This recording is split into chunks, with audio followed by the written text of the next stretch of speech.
Gentani, and welcome to Las Vegas and another Godfather Minute.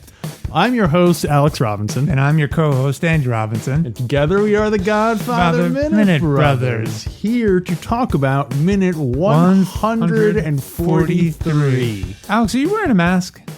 I am. Oh, you can take it off. Are you sure? Yeah. Okay. How do I look?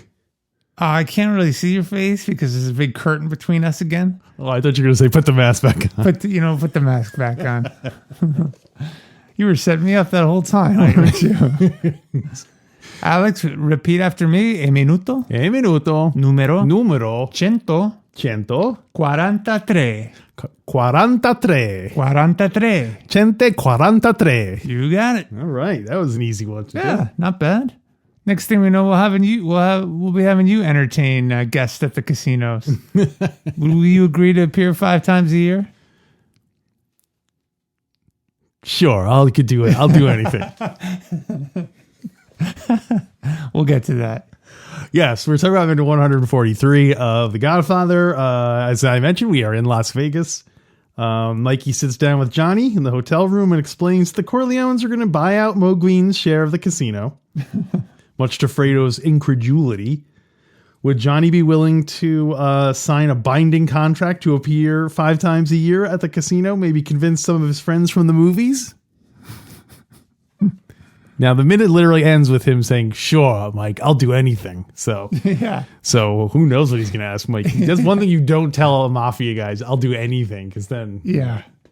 We don't even get to hear, I'll do anything for my Godfather, which is in the next minute. We just hear... fast and loose Johnny Fontaine saying, sure, Mike, I'll do anything. You know me, Mike, I'll do anything. I'll play piano. I'll impersonate myself at parties. You need somebody to mop up afterwards? Yeah, he's that desperate. Because you know his voice. It's not that strong. I'll even marry Carlo if you need me to. Keep an eye on him. I'll even clean it up. We got a lot to talk about in this minute, Alex. Yes, got some primo Johnny and Fredo and Mikey conversation going on. Yeah, and most importantly, you can feel the build-up to Mo Green's soon entrance. It's like right before there's like a big thunderstorm and the air has that kind of you feel it. You can feel Mo Green coming up the elevator. You can feel that electricity building. You can feel the heat. You could see the hair standing up on what would have been John Cazale's head. Oh, wait. You mean because he's bald? Or yeah. Because, oh, okay. Yeah. Because he's bald. Yeah. If he had hair, it'd be standing up right now. Well, you're looking at him hair because if he's standing up and walking out right now. Yeah, and he wouldn't even have toupee on his way out. Oh man. Boy. Well, there's so much to talk about. I think you brought up. We're out of time. Oh, right. Okay. You'll all have to wait for Mo Green's entrance. Mm-hmm. So I think you may have pointed out before, I noticed it again this minute, that Tom is seated in the background, blurry, and looking over as Michael is speaking to Johnny Fontaine. Yeah. Mm-hmm. And he's only called over by Mikey in this minute to bring the papers. Yeah, legal papers. Yeah, he's literally an errand boy. Yeah. He's like a German-Irish messenger boy. He's Vito Corleone's German-Irish messenger boy. Is it Frankie Five Angels who will go on to point that out about Johnny Ola? Yeah, he'll say Hyman Roth and his Sicilian messenger boy, Johnny Ola. Yeah. So you think Mo Green is saying that same thing now about the Corleones? Like, oh, Michael Corleone and his German-Irish messenger boy, Tom Hagen. I think that's what Jack Waltz said. Yeah. Mo Green doesn't see race. Oh, really? As a Jewish man in a largely Italian industry, he has to. He can't really he can't really dwell too much on it. And he's out in Vegas too, which is probably very white at this point. Yes, if you consider Italians to be white, then yes, it's very. I mean the clientele. I don't know who. Well, I have some information about that actually. Okay. Yeah, I imagine it's largely white, as we learned. Black performers weren't even allowed to stay at the hotel that they were performing in. So, in World War II, the population of Las Vegas was 8,422 people. Wow, that is teeny. 10 years later, it was 45,000 people. Woo. So the city, almost more than quadrupled in that time. Yeah, that's a big jump. In 1951, so this is like the same era that this conversation, to give you an idea of what kind of Mikey's getting into here. In 1951, Las Vegas, so it had 45,000 people, but it had 8 million tourists come every single year. Wow. And they would spend $200 million annually in the casinos. Oh my gosh. Each? Yes, just two guys. A lot of money in them dice and cards. Well, so to put him along Tom Hagen's lines, so it was 8 million visitors in 1951. Today, it's 42 million visitors. So maybe not then, but 50 years from then, it really paid off. Nowadays, $200 million gambling in 1951, $12 billion spent annually on gambling just in Las Vegas. Wow. And that's money lost, right? That's how much, that's money the casinos make from gambling. Oh, so assume boy. that that's all money that people lost gambling. Yeah. Wow. Some other Las Vegas tidbits. In 1951, they started doing atomic bomb tests at the Nevada test site, which was 65 miles north of Las Vegas. And you could actually see the mushroom clouds from downtown Las Vegas. You could see the Chamber of Commerce actually put out a a calendar saying when the atomic tests were going to be and where's the best places to see it. Wow. So they definitely were using it as a tourist attraction. Yeah. Nowadays, of course, we're like, I wonder how many of those people died of cancer shortly thereafter from being downwind from. So suppose someone said, "Hey, do you want to go see an atomic blast?" Would you go see it? Nowadays, no, but I was just going to ask you the same question. Back then, before people knew it was harmful, totally I would have gone and seen it. No, wait. Now, when you say now, do you mean because of the pandemic, or do you just mean because you know too much about atomic energy? A little of both. I wouldn't want to be around the crowds all gawking at a mushroom cloud. Because they'd be so drawn to the event that they would forget their social distancing practices. All right, well, let's set this a year ago, so you didn't have to worry about that. Would you go see an atomic blast? No, I don't think so. Because you'd be worried that you'd be part of the start of the pandemic. No, I'd be worried about the fallout. Okay. How often do you get to say that and have it as a literal meaning? That's true. So what if they were like, "Hey, we'll be in a bunker. I'll be there." The scientist guys I'll be there with you to show you how safe it is. There's no situation in which you would watch an atomic blast. I don't think. No. Okay. I just don't have that much faith in us in technology to protect us from something like that. All right, more room for me then. More nuclear blasts for me. Yeah. And 1951 also is when they installed Vegas Vic. That's that cowboy sign. The one where he points to himself. And apparently every 15 minutes he used to say, "Howdy, partner." But then they dismantled it because people got sick of hearing him say every 15 minutes, say "Howdy, partner." That's pretty frequent. If they did it maybe twice a day, I can see it being more of a draw. But it's only like one phrase. To me, every 15 minutes doesn't sound like it would be. If you're a resident, a local, you would go out of your mind. Every 15 minutes, it's crazy. I guess so, but I mean, look at the Vegas Strip now. It's anyway. Yeah, it was a different time, I guess. People were much more. They weren't constantly bombarded by sound the way we are now. Yeah, so maybe just that little thing, "Don't that cowboy shut up." But less is more too. If you did it twice a day, people would come and gather around just to hear it. Just to hear him say "Howdy, partner." I think so. It's just it's a dumb, fun thing to do. Especially in the 50s, Yeah, there was nothing. I think even now they would do it. I think it's even more of a draw that it's just once or twice. If they did it once or twice a day, it would be kind of special that you happen to be there or you made the trip. People go and do all kinds of things that are less interesting just for the sake of having something to do. My wife and I were traveling one time and we went to a tourist attraction type park not like it was like one of those redwoods parks, and they had a big giant Paul Bunyan statue outside. And my wife and I, of course, are like, oh, we should take our picture with Paul Bunyan and stuff. And we didn't realize that there was actually there was a speaker. So someone was watching it, and he would like talk as if he was Paul. Like we'd be goofing around. He'd be like, hey, stop playing with my feet or something. You know, he would like do the Paul Bunyan voice. Funny. So it was a real person somewhere that you couldn't see. Who was totally. Watching They totally must have known we were doing it because like it was specific to our thing, you know what I mean? Like to our group, they said stuff. So did you ever figure out where they were? No, we didn't have. What a fun job that would be. That is really fun. Yeah, I wonder if he or she was in the statue. It was big enough where it conceivably had like a little room inside it, a little monitor or something. So anyway, back to The Godfather. I would play around and say something like, please put the candle back. I go, oil can. Are those all the pop culture references to someone being stuck and needing help? I'm sure there's more, but get us out of here.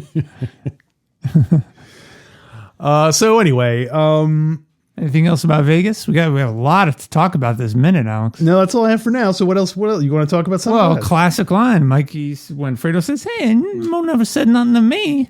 He loves the casino business, Mikey. Scram. Scram.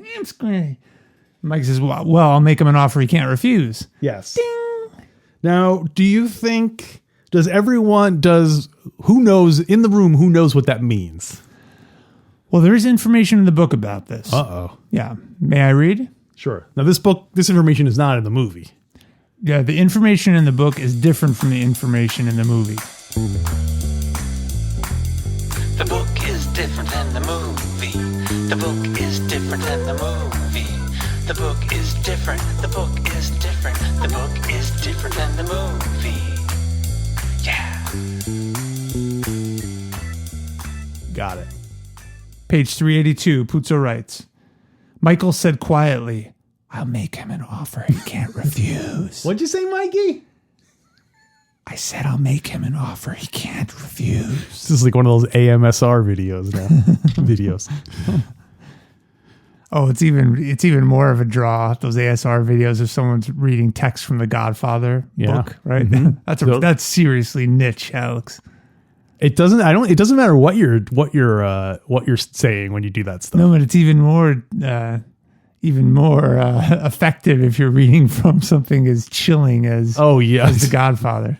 I see what you mean. Like the suspense would get people. Well, yeah, the suspense would get you. Yeah. I'll make him an offer he can't refuse.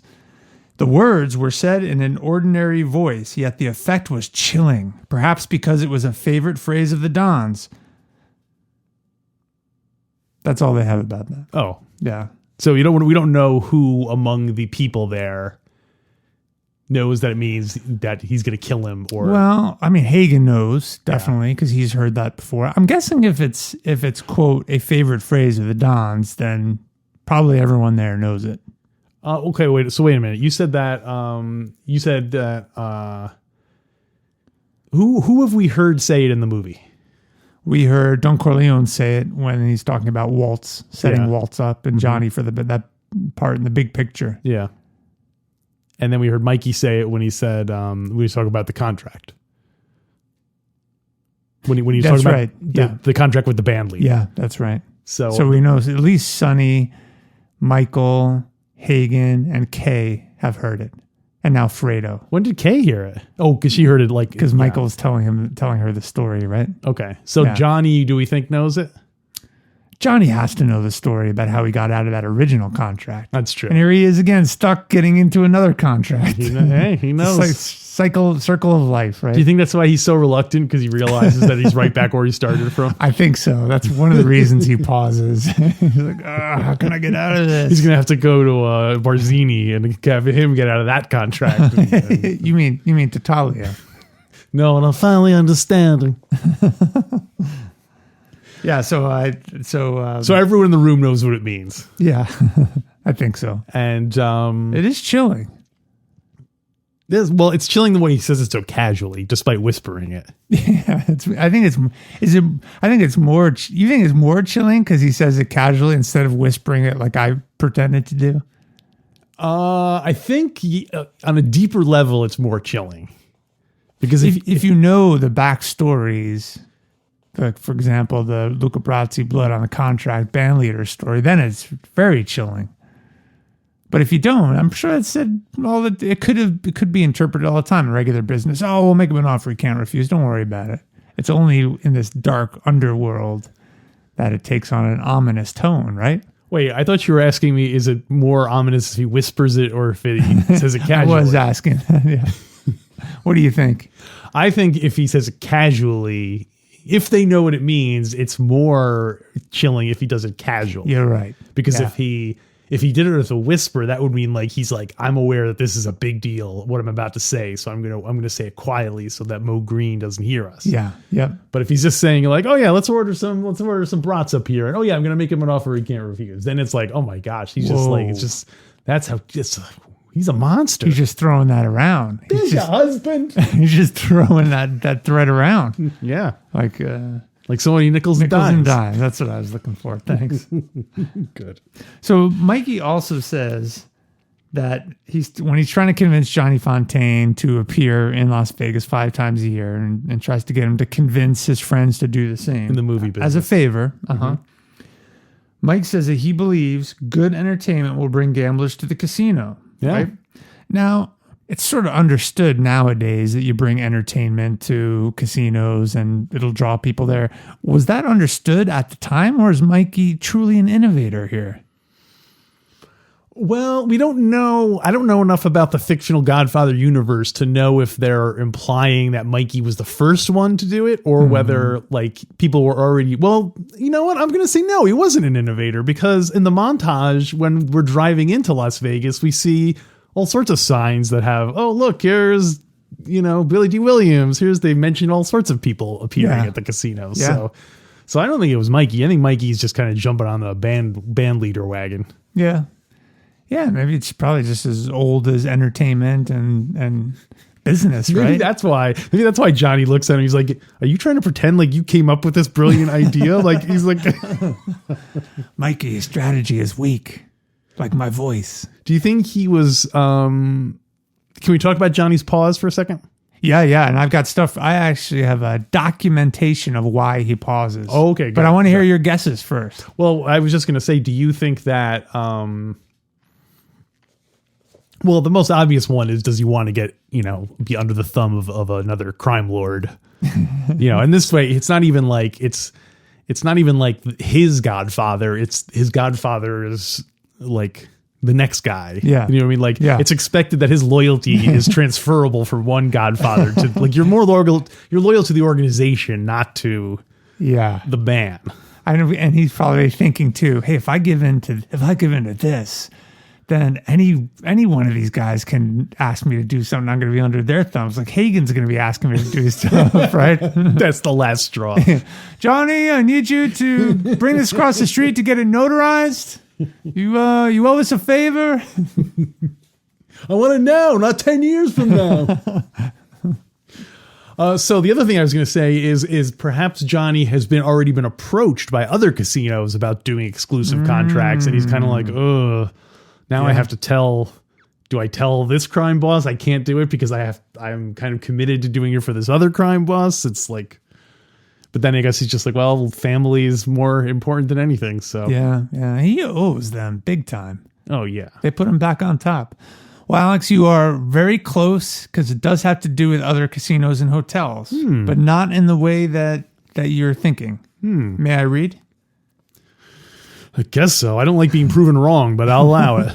It's interesting. It turns out, well, I'll read it and then we can discuss. Page 382, Puzo writes, Sure, Johnny said. I'll do anything for my Godfather. You know that, Mike. But there was just... Chico Marx. That was pretty good, right? Oh, was it Chico Marx? Sure, I do anything for my Godfather. Sure, I do anything for my Godfather. You know that, Mike. On Saturday and Sunday. Some smart Godfather. Entertainment. entertainment. He's like, chicken, more chicken marks.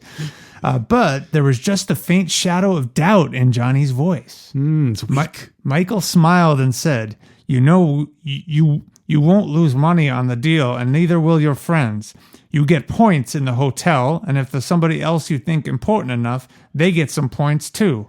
Maybe you don't believe me, so let me say I'm speaking the Don's words. Interesting. Johnny said hurriedly, I believe you, Mike, but there's 10 more hotels and casinos being built on the strip right now. When you come in, the market may be glutted. You may be too late with all that competition already there. Tom Hagen spoke up.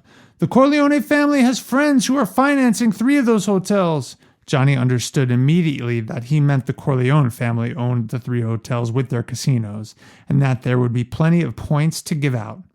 Why did Puzo think we need to, that had to be explained?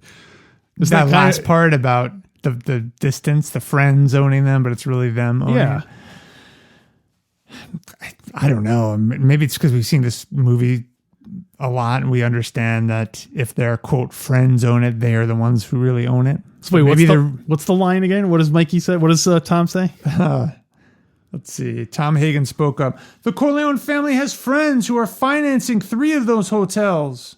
Johnny understood immediately that he meant the Corleone family owned the 3 hotels with their casinos. All right. And that there would be plenty of points to give out. Okay. So Johnny, I interpret this passage as Johnny paused because he's been on their side and he continues to be, but he was just concerned it wouldn't work. But Mikey and Hagen are saying, oh, no, we own these 3 other hotels too, so it's going to bring business to all of our establishments. Right. Right? Yeah. Or he could get points in those other establishments.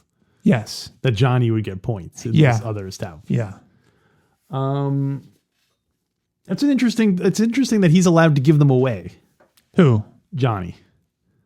Oh, that if he attracts some of his Hollywood big shot friends. Well, didn't he say he said we'll give you some points, and then he said, oh, and if there's someone else, you could give points to them. Yeah, that's what he said. That to me seems surprising that they would allow Johnny to just give points to anybody. Yeah, you're right. Because what if he gave it to like Barzini? I don't think he would hook up Barzini. Huh. But in any case, it seems like the Corleones would want to keep tabs on who are getting these points, unless they wind up in the hands of like the FBI or something. Yeah, they'd want to control every dime that's going out. Maybe Johnny would still have to get it approved. Yeah, they'd probably. It's understood that it's at the discretion of the Corleones who gets the points. It's kind of it's unspoken that's the. Yeah. So Mo Green comes in. Freddie's giving points out to everyone left and right. I'm trying to run a business here. I gotta straighten him out every once in a while. Over there on the Star Wars podcast, points have come up because when George Lucas first did Star Wars, he paid a lot of people in points because the movie was relatively low budget for what they were trying to do. And I think he gave Alec Guinness 1 point of all the. So that just means basically he gets 1% of all the money generated by Star Wars forever. Yeah. So, so if you got like 1 point in Star Wars, you're pretty much set for life because that's like $1 billion. That's enough to buy your own Class M planet. Oh, crossing the universe! Is there an alert for crossing universes? Wait, you buy a Class M planet? My Class M planet buys you out. Yeah. So what else we got in there? So let's see. There's some other interesting stuff from the book. Let's see. So stuff that's not in the movie. Puzo writes, Freddie... Pause. One more second. One more thing about the Johnny Fontaine thing. Yeah. So you were saying that Johnny said to Mikey, oh, we're getting into this late. What if we can't compete? Blah, blah, blah. Is that really why he's reluctant? Or is that just what he's trying to come up with a plausible excuse that makes it sound like he's concerned about Mikey? Like, oh, I don't know if this is going to work. Like, I would do it, but I don't want to take advantage of you.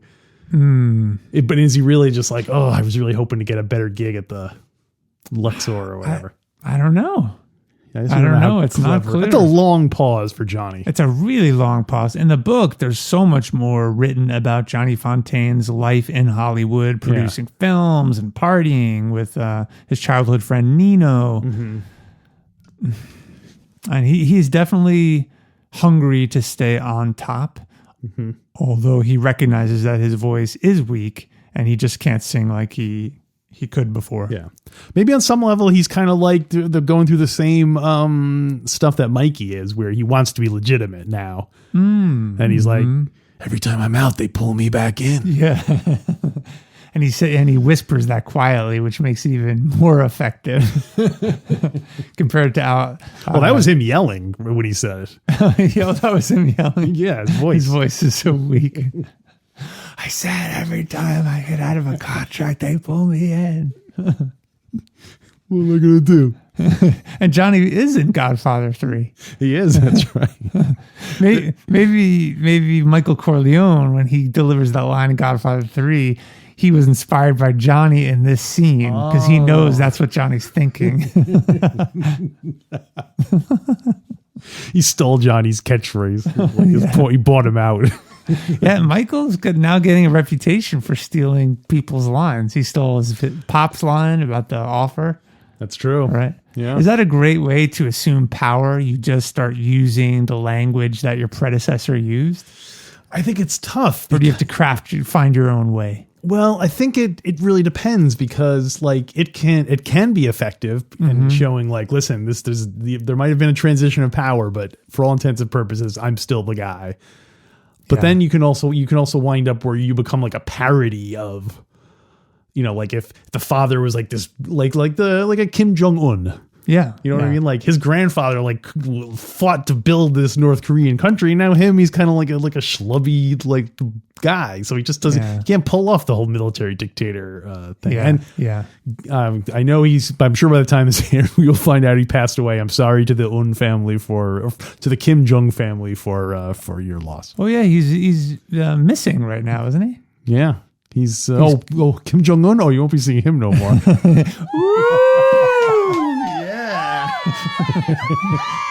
I picture Mikey hanging up the phone of when they're trying to call Luca Brasi.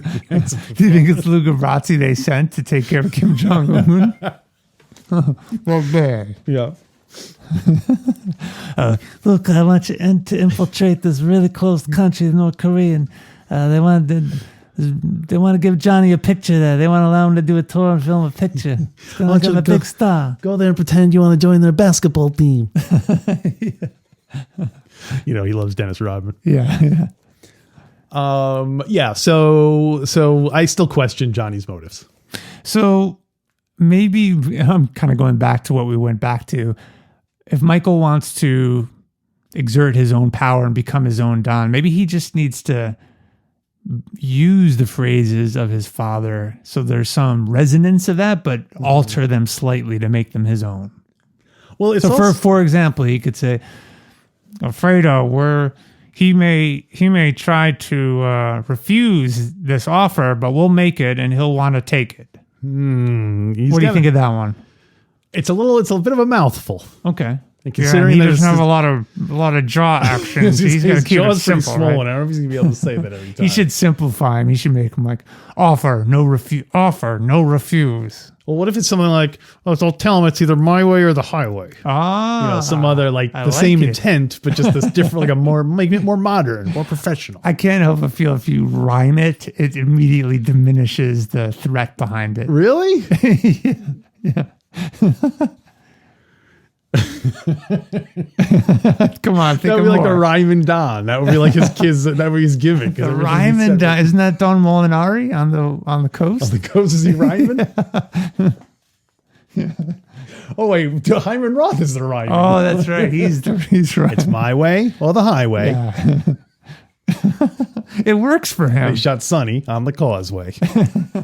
For some reason, it works for Hyman Roth. You know what it is? He's got that natural showbiz way of reading things. It just makes it compelling. Yeah. I want you to bring my doctor in, who can stay here in this place. But whatever you do, keep all of these pillows away from my face.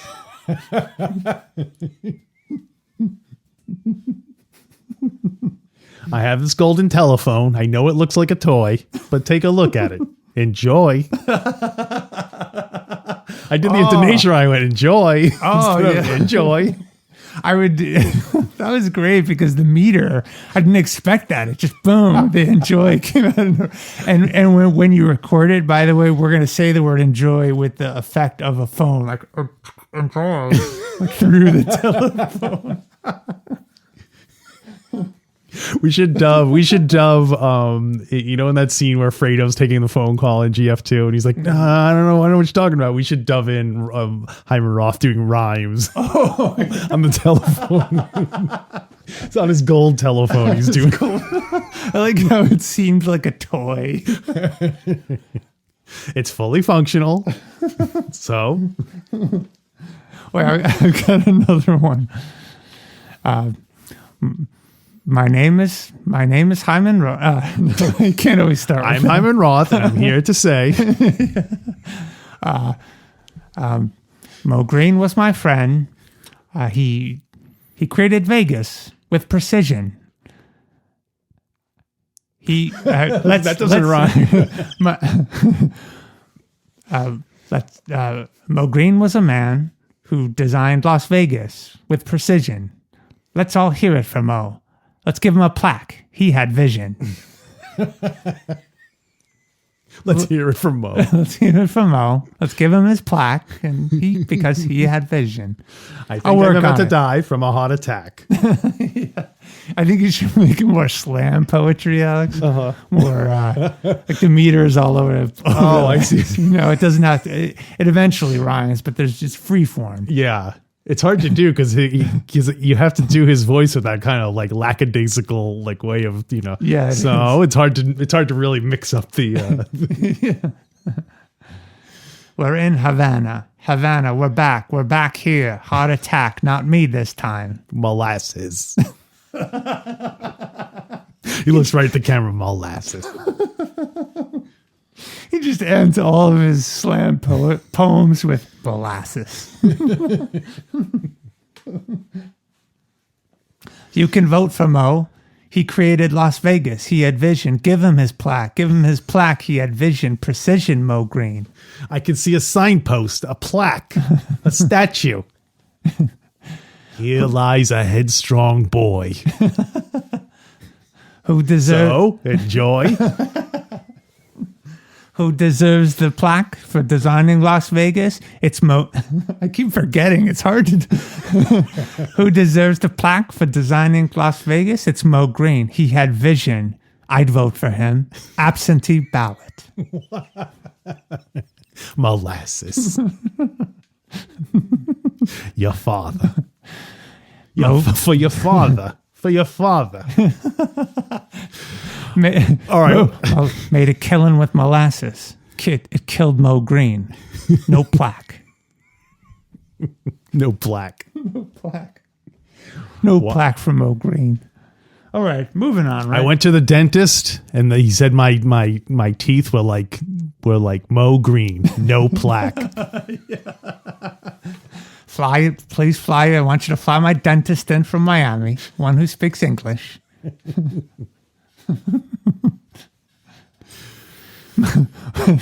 No plaque or heart attack? You tell me. Well, that was no heart attack. What really killed Mo Green? It's like unsolved mysteries. Yeah, Mo plaque or Mo Green. Mo plaque, Mo problems. That you should call that episode. Mo plaque, Mo problems. You got it. Okay. Mo plaque, Mo signposts, Mo problems. More statues. That's part of it. Mo plaque, Mo plaques, Mo signposts, Mo Green. Never mind. I keep forgetting how I'm going to end these things. By the time you start, I got to write it down. So a little more from the book, Alex. Oh yeah, what else we got? Puzo writes, Freddie had been puffing on his cigar angrily. Michael turned to him and said gently, I'm just the errand boy for the Don, Freddie. Whoa. Yeah, I wanted to point that out. So Johnny Ola is Hyman Roth's errand boy. Messenger boy. Messenger boy. Michael Corleone is Don Corleone's errand boy. Mm-hmm. And who's the other one we figured earlier this episode? Another boy? Tom Hagen is Michael Corleone's German-Irish errand boy. Right. Exactly. Yeah. Puzo writes. Really United Colors of Benetton of errand boys we got going. So this is Mikey. What the Don wants you to do, he'll tell you himself, naturally. But I'm sure it will be something big enough to make you happy. Everybody tells us what a great job you've been doing here. Is that what he says? That's what Mikey says. That sounds suspiciously like our president. Yeah. They're going to expand testing. Well, we got plenty of tests. Plenty of tests for all the states. Nuclear test. Fredo then why is he sore at me? Fredo asked plaintively. Just because the casino has been losing money? I don't control that end. Mo Green does. What the hell does the old man want from me? Don't worry about it, Michael said. So a little bit more behind the curtain about Fredo and the casino business. Yeah. Let's see. Michael learn how to lose money in the casino business. Yeah. Also getting back to what you said before, I do think it's I don't know if it's intentional, but like when he first sits down with Johnny and Johnny asks about Don Corleone and talks about how loyal he is and stuff like that. So it is interesting that Johnny starts it off by basically not talking about Mikey as if he is the boss. He's talking about the Godfather. You know what I mean? Yeah. So, I don't know if that's. It's definitely a time of transition. Everyone's feeling out their new roles. Yeah. Mo Green's got to get used to not being in the casino business. So the last part that Puzo writes about in this section is, so there's some, remember I said that there are other people there. So Lucy is there. Her fiance, Dr. Siegel, is there. Dr. Dada. That's right. And so I wanted to, since I don't think we're really going to see Dr. Siegel, Lucy is there, Dr. Siegel anymore, I learned a little bit of background information. So in this scene, Michael offers Dr. Siegel little background. Dr. Siegel had been banned from medicine because he was performing abortions on the East Coast. And Michael says, hey, we're going to build a hospital here. We're going to fund a hospital here in Vegas. And I want to offer you to kind of get your license back. I can pull strings and you could be a surgeon there or the director of the hospital. Because why does he owe him a favor? Because he fixed his jaw. He does that later. Oh, no, you're right. He did do that. But also this doctor performed many abortions for women that Fredo had gotten pregnant. Oh, I see. Numerous showgirls impregnated by Fredo Corleone. Oh, man. Yeah. I wonder if it's possible, if maybe that'll be part of our GF4 plot, is that there are Fredo bastards running around. Oh, I like it. Yeah. I mean, Dr. Taza couldn't have gotten all of them. Yeah. It's like how not House of Cards, Game of Thrones. Oh, they're going at the very beginning. They're going to find all of the progeny of the king. Yeah, they gave Fredo's kid to Barzini to raise. It becomes a convention where all the kids of Fredo Corleone gather every year. Oh, in Vegas, perfect. They already live there, and they all. But what happens is no one wants to host this convention because it always breaks out into fights. No, I was stepped over. No, I was stepped over. They're all double crossing each other. I would hope with Fredo, once they got all together, they'd all be friends. But you think they would just be competing for the crumbs of respect? That's yeah. Oh, that guy's so dumb. So one other thing about this Dr. Siegel. Let's see. So he and Lucy are engaged. He's the one that repaired her vagina. And let's see what else. That's what I love about the fact that he also fixed Mikey's nose, her jaw. Yeah. Like he does it all. The same guy who fixed the floor of her pelvis also gave. Do you think his face looked like his nose to his jaw. Oh gosh. Or accidentally he reversed it. He got the charts mixed up. Oh, damn. And then this is interesting. It's a little preview of what we're going to see maybe in GF2. Michael Later has Dr. Siegel assassinated. Do you want to guess why? Oh, because he killed what's her name back in Italy? Nope. On Monday.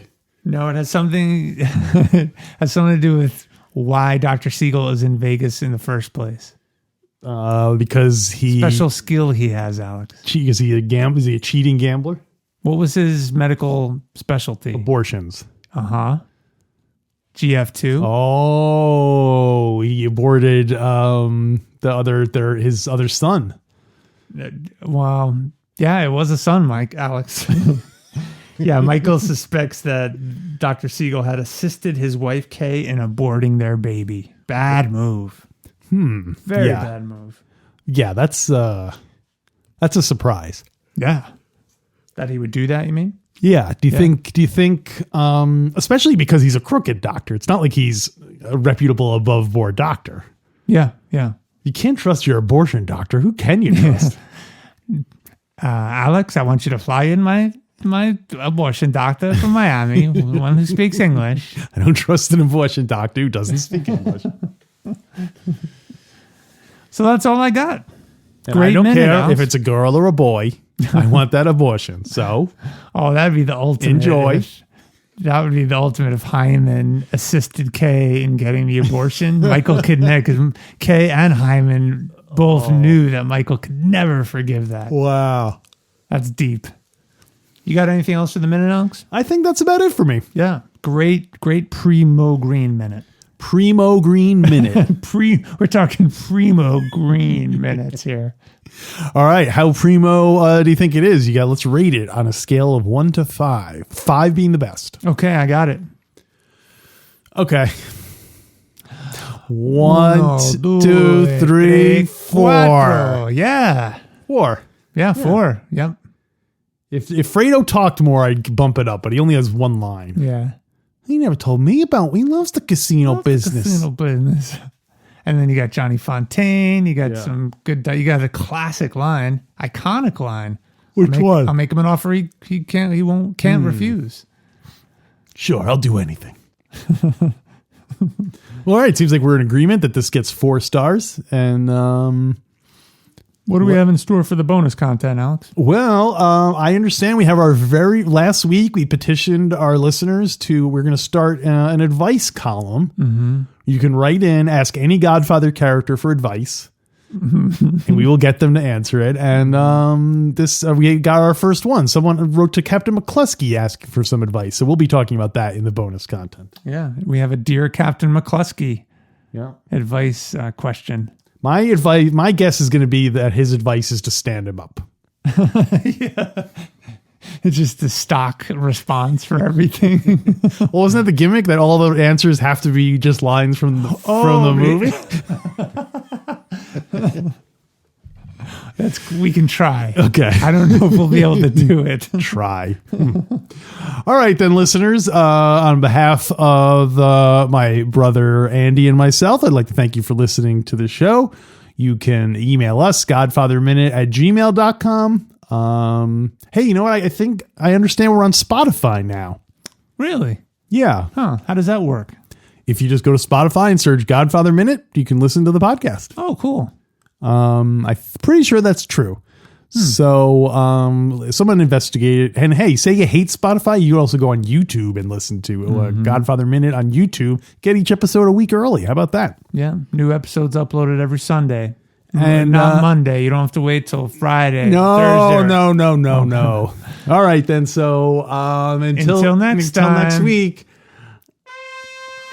Are you sure, Mikey? Mo never said nothing to me about wanting to sell. He loves The casino business.